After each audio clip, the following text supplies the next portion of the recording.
Your Town Matters is funded by the Government of Canada through the Local Journalism Initiative and supported by Cactus Media, Canada's independent community television association.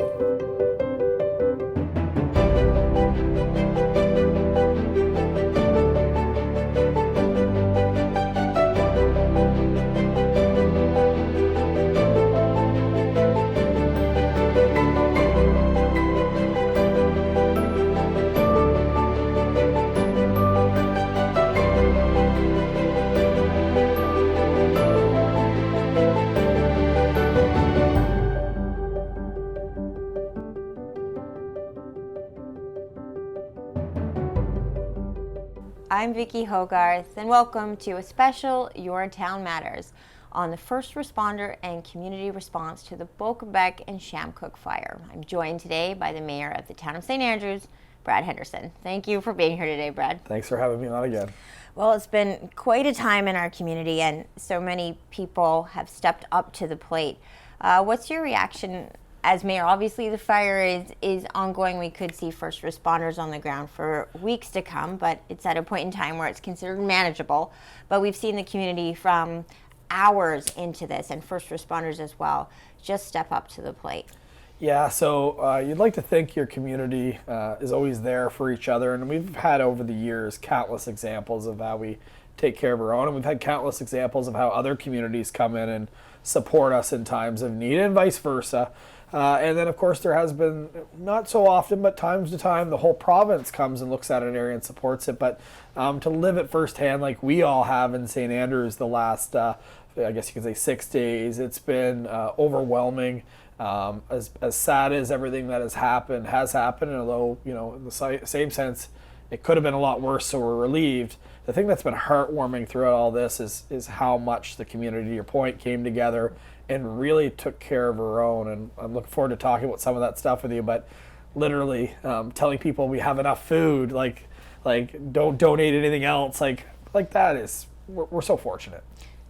Day one of the fire, I think we all became aware of it Sunday afternoon. And while we were sort of assessing exactly what was happening, when we were back here at the WC O'Neill Arena where we're taping today, the other half of this building, the Red Cross was set up here by Sunday late afternoon, really, to deal with the fact that people were being evacuated from the community. At the same time, we saw restaurants bring food. We saw people from the community who have inns and hotels, Airbnbs. There was a huge list in the hall of just places people could stay. So at the end of the day, even though we had all these beds in the dining room here at the arena that the Red Cross set up, nobody actually had to sleep in the comfort center that was set up because there was so much generosity. Were you obviously not surprised? This is the community you represent. You're well aware of how generous people are. But can you speak a little bit about the specifics of the outpouring that you saw right off the bat? Absolutely. So the Red Cross was dispatched straight away when we saw the magnitude of what this fire was. We knew that we needed support, so the municipality instantly reached out. In fact, the original call, if you look at the volunteer fire department, they actually made the call to the province before they even got on the scene.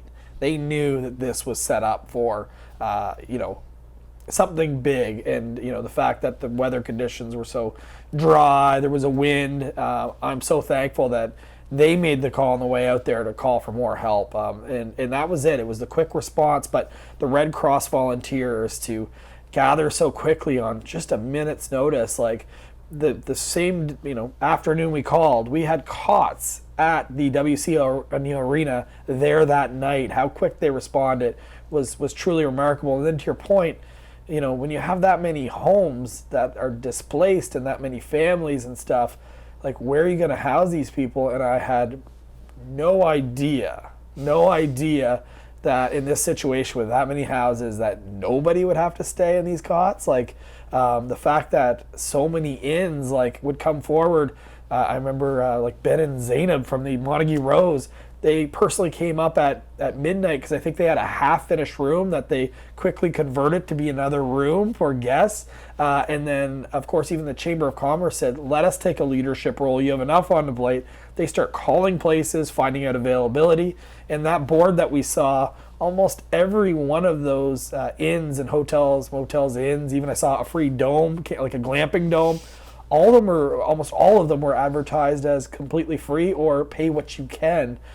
So the fact that, you've got hundreds of people that aren't able to go home and everybody had a place to go, you don't see that. I mean, I'd say if there is a highlight, I'm so glad it was on a Sunday night versus a Friday or Saturday, because we might not have had that availability, and then those cots would have 100% probably been all used. So, but yeah, just a good news story from our local business community, and then we can get into even restaurants if you want to talk about some of the obviously had there. So, I know obviously it was really just hours into the fire that we were doing a news story here, because I remember getting a call from Susan Orr on Minister's Island Sunday afternoon saying there's something I can see from the island.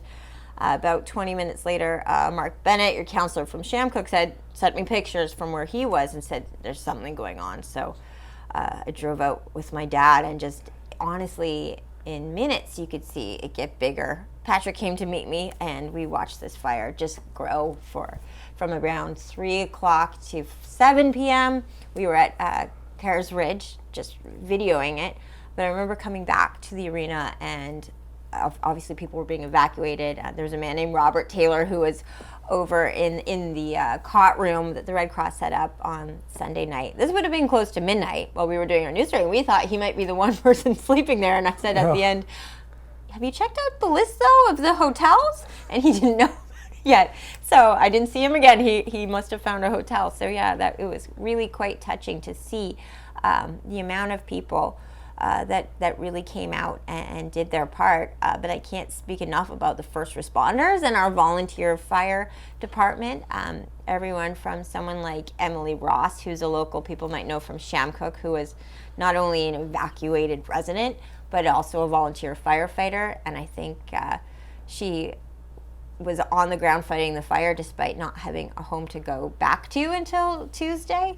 When people were allowed to return home. Steve Neal, you have on council, can you speak a little bit about the volunteers that you know? I can. So when this first happened, and you hear about like big major events, emergency events like this, one of the first thing that happens is communication breaks down. And this is a local volunteer fire department. I know we have a great chief in Kevin Terrio who is on payroll, but majority of these people are volunteers.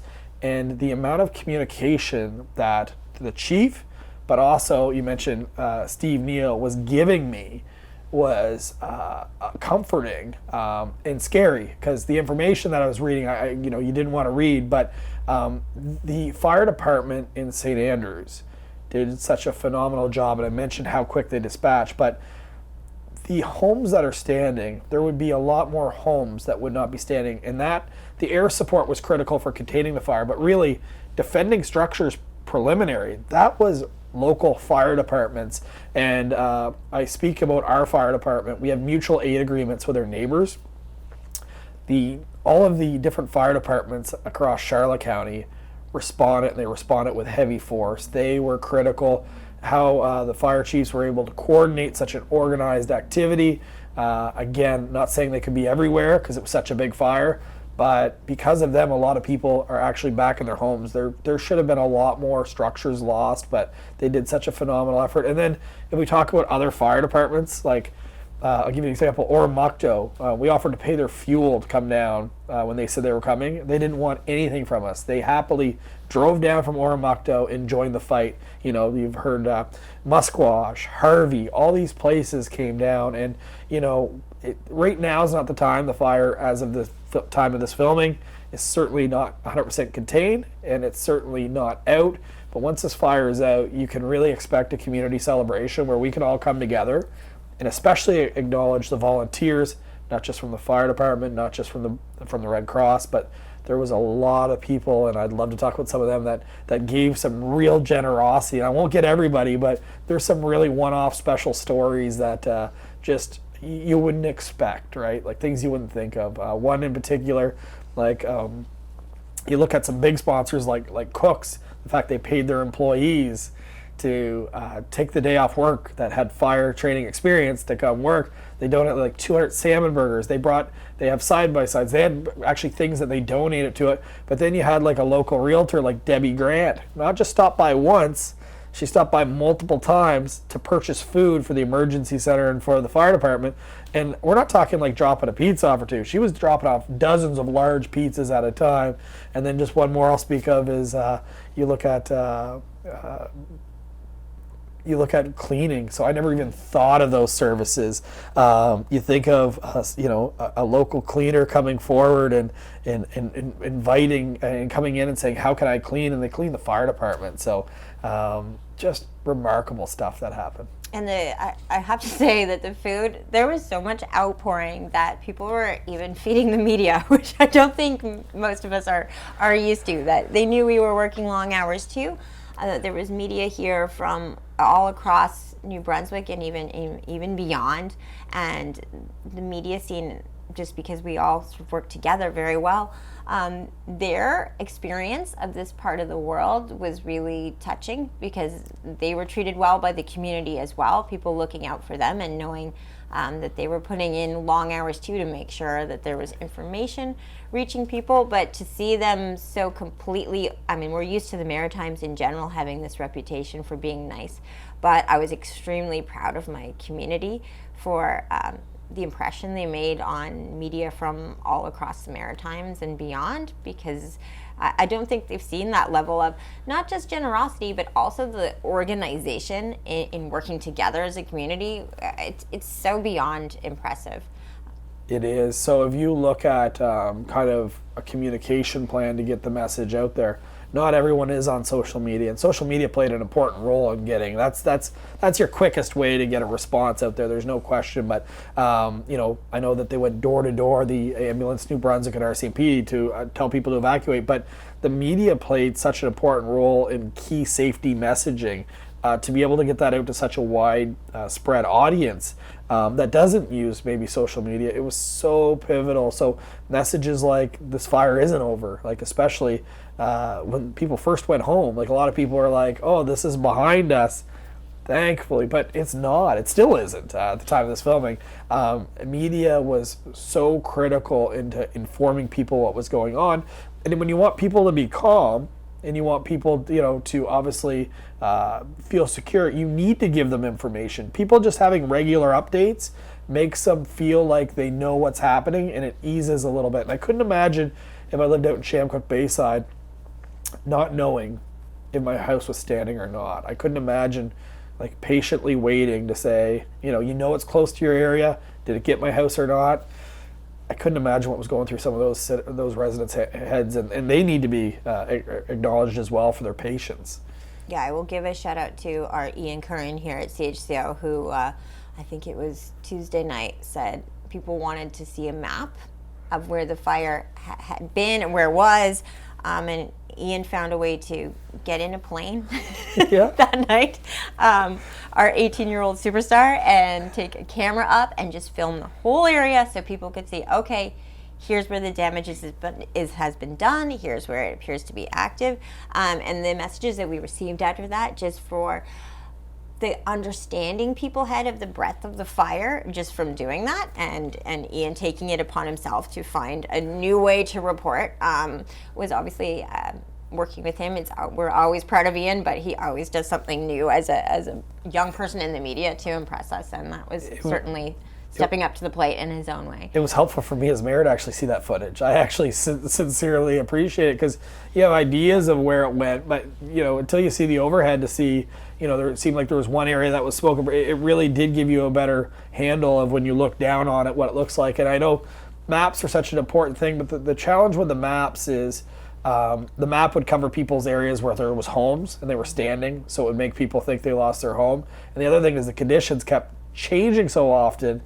You don't want to give people a sense of, well, it's not my area, I can go home, I know a side road that I can get around to get to my house, and then in reality it switches is in that area. So the situation was so changing. I think that's the big reason why the maps, but that video that Ian had, it was very, very beneficial, and I got to compliment him. He had a steady hand for being in such a small plane. I think I probably would have been shaking a little bit doing that video, but it really does show, and you get that wide above the ground look of how big it, when you can see both 127s in some of the shots, it'll actually show you the magnitude of how many acres burned.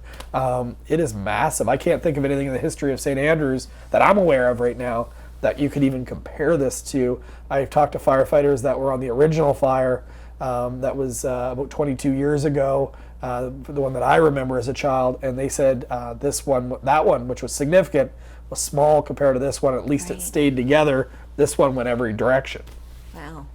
And another shout out to the first responders and the firefighters, and in particular our volunteer firefighters, because if you've had the chance to visit some of the properties that were affected, I'm thinking of Lee Beaton and Judy Johnson up in Bocabec Cove. If you go to their property, and Judy has this beautiful garden, all around their property you see this charred, smoldering land. Their motorcycles just melted, and it's been a pretty famous shot this week. But the house is standing and in perfect condition, and they do give all the credit to the firefighters for just containing it. I mean, we've lost one home in what could have been so much more destruction. So it's really quite impressive how the teams have worked together to at least stop the destruction of a lot of people's homes at this point. Yeah, I had the opportunity to walk up that road. There was I visit 3 different homes, Mr. Beaton's being one. And I don't think he can underestimate his own efforts. I did not grow up in the woods, but he did. So he had an actual fire lane that goes around his entire property.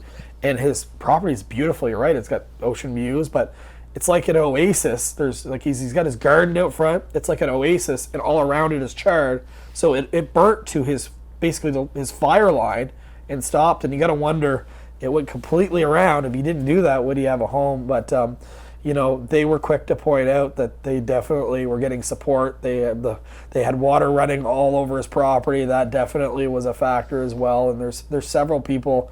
Not even that area, different areas that have said that the firefighters had to have protected this because it's all around them. And I remember that the first night, the volunteer fire department from St. Andrews was told to go home, get 3 hours sleep because this is going to be a big battle again the next day.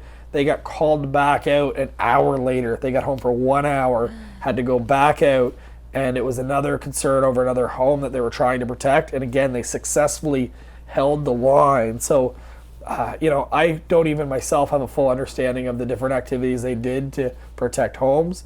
And in some cases, there's a lot of farm animals and things that hadn't been moved. They did an incredible job. And I always knew our fire department was special. We get reminded, unfortunately, every once in a while, like the cottage craft fire, as we call it, a few years ago, that could have maybe impacted our whole downtown. But the work that they do, it doesn't go unnoticed. And I'm so glad that even on order right now, we have a ladder truck coming to the town of St. Andrews. This is a constant reminder why we need to continue to invest in these type of events that are happening. Seem to be happening more and more frequent. I'm not going to get into climate change and all that, but it's safe to say that investing in emergency services is a good investment for your community. And Fire Chief Kevin Terrio is, when he's got more free time, I won't pressure him to do it right now, he's going to come in and do a sit down with us about Fire Smart, which is a program they have out west. And it talks about how fire trees should be away from your home and things like that we could really integrate more consciously into the community, especially when you're more out into the woods. To have trees too close to your house, as we can see, can be such an issue. I think it's important to note too that you actually invited him to be here with me today to speak to some of this stuff, but unfortunately a hotspot did flare up and he is actually at an active call right now. So that'll tell you this is not over as of the time of this filming, but that'll tell you that his dedication. He was at the 7 a.m. briefing meeting this morning, and I will say that all of the firefighters from the province of New Brunswick actually gave him an ovation because of the job that our local volunteer fire departments have done in helping them have this contained as well. So impressive, and I know that everyone's back home now in Bocabec and Chamcook, but Roger Collette, he's the Wildfire Management Officer with the Department of Natural Resources. I was speaking to him this week, and he said we should expect to see people fighting the fire for weeks to come at this point. It's not going to be over until it can truly be deemed over. And the nice thing about our community is we've had a lot of the Vincent Massey Elementary School students. When we talk about communication, the media did play their role in keeping people informed, but there's another level of communication, and that is encouragement. And if you drive around our town right now and on the way out to Chamcook, you can see a lot of that. I'm wondering, since you also have children at Vincent Massey Elementary School, if you can speak to what they've done in the community. Yeah, so they basically used my old election signs, and although my wife wanted to show gratitude towards the firefighters, I think she was just as happy to get rid of my election signs out of her shed. But the Vincent Massey Elementary School, through the home and school, coordinated the students to, if they would like to express gratitude, then they could make posters, and every single one of them, you can see these nice signs saying, thank you first responders, thank you firefighters, and they're thanking everybody, like Red Cross, they're thanking RCMP, Ambulance New Brunswick, and there's more to come up still. They're still giving more, but I think it's so important that when these people, to your point, this is dragging on now multiple days, and it's got to be tiring. And some of these firefighters that have come from the province, they just flew in from British Columbia, so they just came home to get a break, and now they're here, and you got to assume, if they got a good handle on this, that they're pretty soon going to be heading on to Nova Scotia. These people do this constantly. It's such a dry summer. They've already kind of communicated, cherish your time with your loved ones and rest up, because they're expecting a busy summer. But the students to make those signs, like, I don't know, it kind of made me emotional when I kind of drive by them still, even though I drive by them every day. It's a good reminder of how appreciative this community is. And I think when the fire hall was completely stocked with food, they're like, we appreciate it, but no more food, no more drink, no more water. They got the message that they do God's work and how appreciative that this community is to have them. And again, I look forward to kind of recognizing them at a more formal manner at a later time when this fire's out. Yeah, I know we celebrate this community in the good times. Obviously, there are many beautiful times to be in this part of the world, but it's often in these moments of hardship that you truly appreciate why your community is so wonderful, and you see everyone rise to the occasion and look out for each other. And yeah, in the best of times, it's easy to say we live somewhere great, but in these hard times, you know how special this part of the world is, and it's quite overwhelming to feel that you are supported by people who are your neighbors, to even neighboring communities. You feel the love that we all have for each other, and it often comes from being a place that has to look out for itself, right? We know how to come together because we're used to doing it all the time. You're not waiting for help to arrive. Sometimes you have to be the person that helps your community. One of the things that I actually get asked is, well, you're not actually the mayor of Bocabec.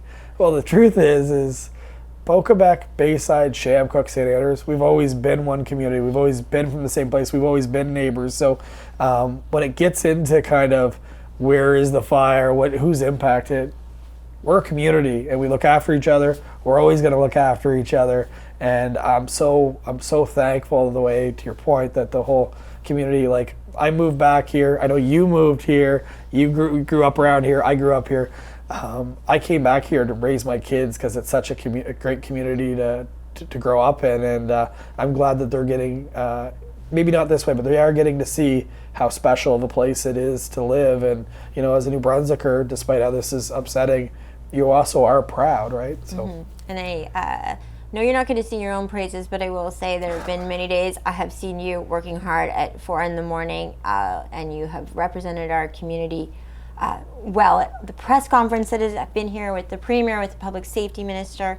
It's been very emotional to see our mayor step up to the plate and go above and beyond. And I know as media I'm not supposed to say those kind of things. I'm supposed to stay neutral, but I'm standing here beside you in the arena all week long, and I think people should, I know they are aware of how hard you work, but I don't think they're aware of how little sleep you've had this week. So we're all very proud to have you as well, Brad. Thanks.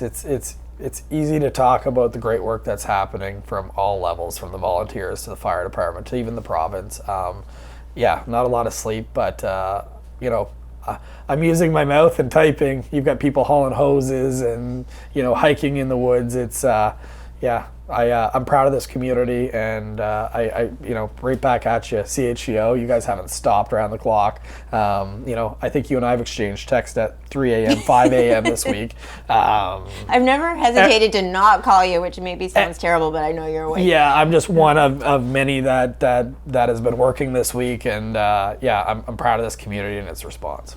Now, finally, if people are watching this at home, is there any kind of support that if people are looking to help in the days ahead, what would be the best way? There will be opportunities. I know that there's a number of fundraisers that are happening. Red Herring's got one that's actively going on. I believe there was one that was at Joey's Independent Grocery for the family that lost their home. Mm-hmm. So there is an opportunity to directly help them. The municipality has some conversations that are going to be coming up. We've actually received a couple of small grants to go towards evacuees, so we got to figure out how to dispatch that. So there is some ways to help, but really the thing is when this is all over, I think there's a real opportunity to recognize people, but also I'd really like us to do something special for our local fire departments, some type of fundraiser. From this, there might be some learning for them of certain things that they need to be, they did a great job, but maybe there's some things we can give them that makes it even easier for them in the future should the worst ever happen again. But just stay tuned and thank you. All right. Well, thank you for being here today. I appreciate the update, Brad. Thanks. My guest today has been the Mayor of the town of St. Andrews, Brad Henderson, on a special edition of Your Town Matters about the Bocabec and Chamcook fire. I'm Vicki Hogarth. Thank you for watching.